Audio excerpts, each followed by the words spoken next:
ফ্রিপোর্টে যাওয়ার জন্য লিসবনের অরিয়েন্ট থেকে 4702 বাসে উঠলাম। বড় জোর 20 থেকে 25 মিনিট লাগবে। এই তো ভাস্কো দা গামা ব্রিজের ওপর দিয়ে যাচ্ছিলাম এখন। এই তো চলে এলাম ফ্রিপোর্ট লিসবো ফ্যাশন আউটলেট, যেখানে ইন্টারন্যাশনাল সব ধরনের আউটলেট রয়েছে, সব ব্র্যান্ডের আউটলেট রয়েছে। তো অনেকটাই ঘোরাঘুরি করলাম, অনেক কিছু ট্রাই করেও দেখেছিলাম, সেরকম কিছু নেওয়া হয়নি, জাস্ট টুকটাক। তো জানুয়ারির দিকে হয় মেবি একটা হিউজ অ্যামাউন্টের সেল দিবে, তখনই সবাই মোটামুটি শপিংয়ের জন্য ফ্রিপোর্টে যায়।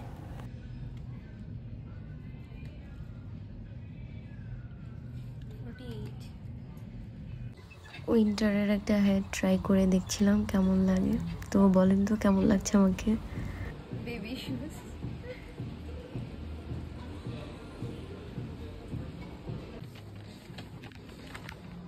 কিছু শপিং আমিও করে নিলাম।